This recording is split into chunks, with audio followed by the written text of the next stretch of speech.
ng Heso Kristo, ang pag-ibig ng Diyos Ama, at ang makikipagkaisa ng Espiritu Santo naway sumainyong lahat.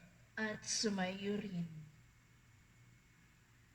Mga kapatid, tinipon tayo bilang kaanib na angkan ng Diyos, kaya dumulog tayo sa maawaing Panginoong nagpapatawad ng lubos. Sinugong tagapagpagaling sa mga nagsisisi, Panginoon, kaawaan mo kami. Panginoon, kaawaan mo kami. Dumating na tagapag-anyayang mga makasalanay magsisi, Kristo, kaawaan mo kami. Kristo, kaawaan mo kami. Nahaluklok ka sa kanan ng Diyos Ama para ipamagitan kami. Panginoon, kaawaan mo kami. Panginoon, kaawaan mo kami. Hawaan tayo ng makapangyarihang Diyos, patawarin tayo sa ating mga kasalanan at patnubayan tayo sa buhay na walang hanggan. Amen. Amen. Manalangin tayo. Ama naming lumikha, Ama naming makapangyarihan, ang paglingkuran ka ayon sa iyong kasiyahan ay kaloob na iyong ibinibigay sa iyong mga hinirang. Gawin mo ang iyong mga pangako ay aming mapakinabangan ayon sa paraang iyong kinalulugdan sa pamamagitan ni Jesucristo kasama ng Espiritu Santo magpasawalang hanggan. Amen. Umupo ang lahat. Umupo tayo.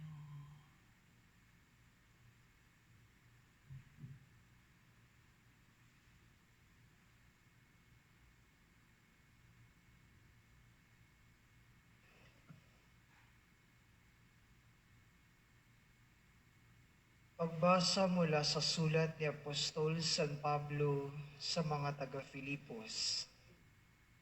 Mga kapatid, anong laki ng aking kagalakan sa Panginoon sapagkat minsan ko pang nadama ang inyong pagmamalasakit sa akin.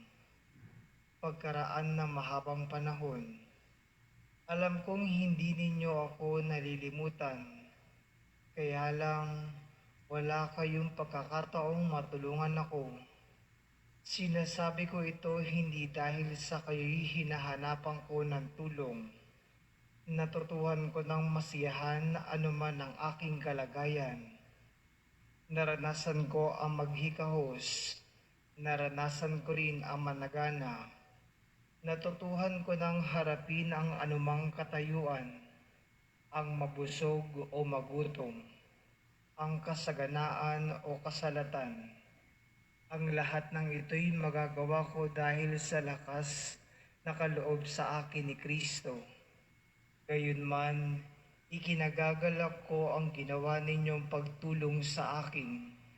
Alam naman ninyong kayong mga taga-Filipos lamang ang nakahati ko sa hirap at ginhawa nang umalis ako sa Macedonia at nagsisimula pa lamang sa pangangaral ng mabuting balita.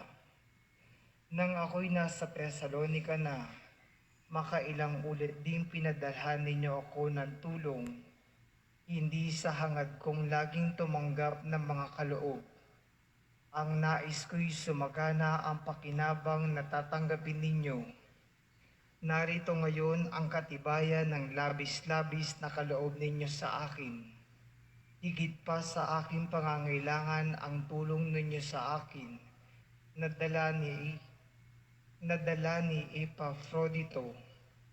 Ang mga ito ay masasamyong handog sa Diyos, pangahaing kalugod-lugod at kaaya-aya sa Kanya, at buhat sa kayamanan niyang hindi mauubos. Ibibigay niya ang lahat ng inyong kailangan sa pamamagitan ni Kristo Jesus. Ang salita ng Diyos. Salamat sa Diyos. Salmong tugunan ang atin pong itutugon. Mapalad siya na may takot sa Diyos na magandang loob. Tayo pong lahat Mapalad siya na may takot sa Diyos sa na Diyos. magandang loob. Mapalad ang tao na may takot sa Diyos, siyang sumusunod ng buong alindog. Ang kanyang lipi magiging dakila, pati maangkan ay pinagpapala, tugon. Mapalad Palad siya na may takot sa Diyos sa na magandang loob. loob.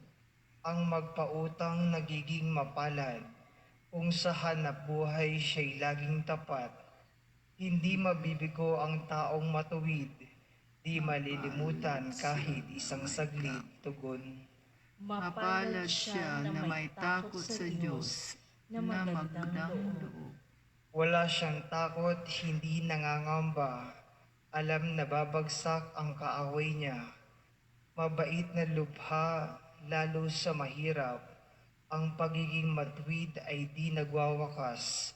Buong karangalan siyang itataas, tugon. Mapalad siya na may takot sa Diyos na magandang loob. Tumayo ang lahat. Tumayo tayo lahat. Hallelujah, hallelujah. Kami ay gawin ng lahat ng iyong pag-ibig, kapayapaan at katarungan. Hallelujah.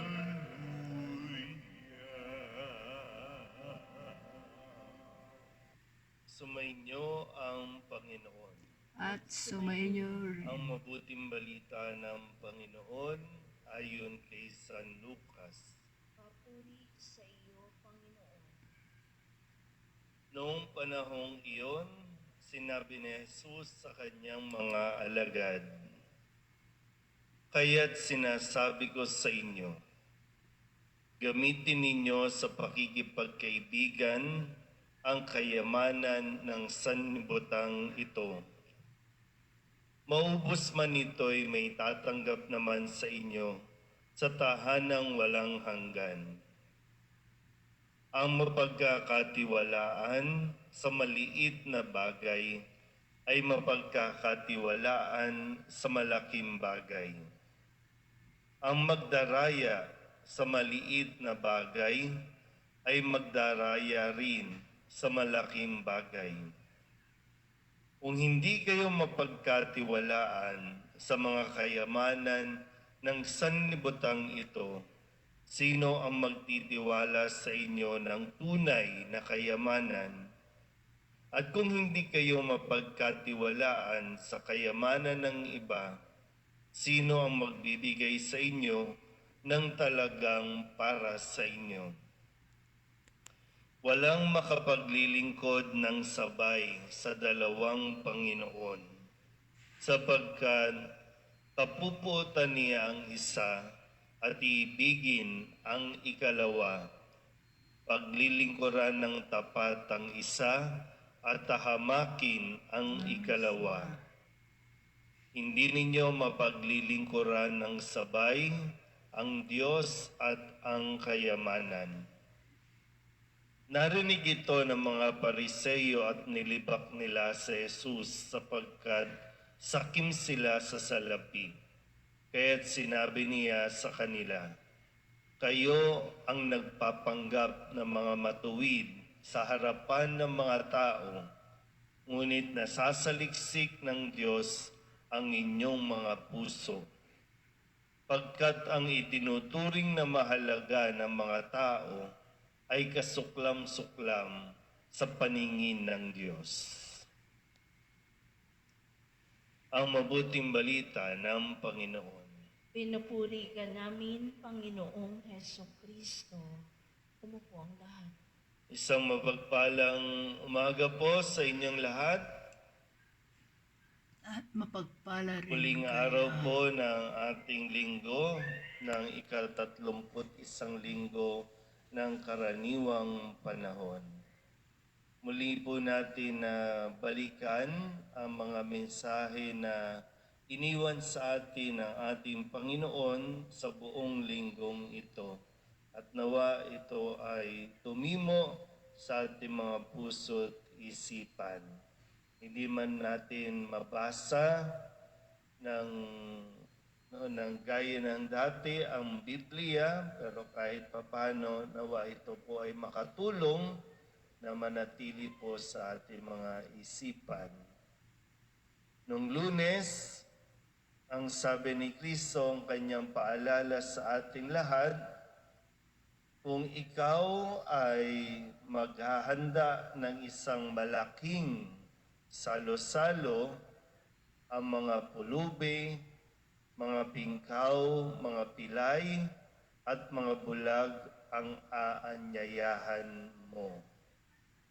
Dahil kailangan din malinaw na bakit nga ba tayo nag-iimbita?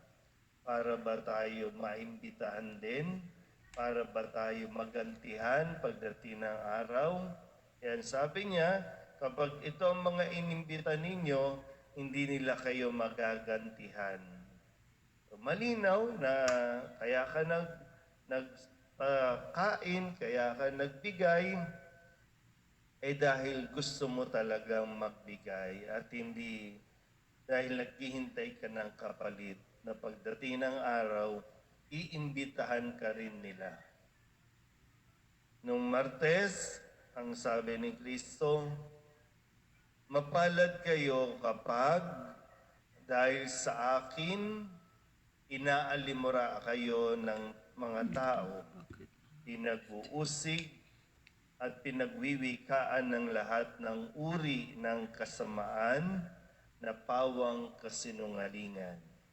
Mapalad kung ikaw ay inuusig dahil kay Kristo. Kung inuusig ka dahil sa ugali mo, dahil matigas ang ulo mo, dahil makasarili ka, pag-isipan ng mabuti. Nung Miyerkules, ang sabi naman sa atin, ako ang daan, ang katotohanan at ang buhay. Na At walang makapupunta sa Ama kundi sa pamamagitan ko. ng Sa Allah. pamamagitan lang ni Kristo. Wala nang iba Iba pa. pa. Wala nang ibang daan. Wala nang ibang katotohanan. Ang Wala nang daan, ibang ang magbibigay ng buhay katotohanan kundi si at ang Kristo. buhay. Amen? Amen. Nung Webes, ang sabi sa atin, Ang sinasabi ko sa inyo, at katotohanan. magkakaroon ng higit na kagalakan sa langit dahil sa isa na makasalanang nagsisisit tumatalikod sa kanyang kasalanan kaysa 99 na matuwid na ang tingin sa sarili hindi na nangangailangan magsisi. At kahapon,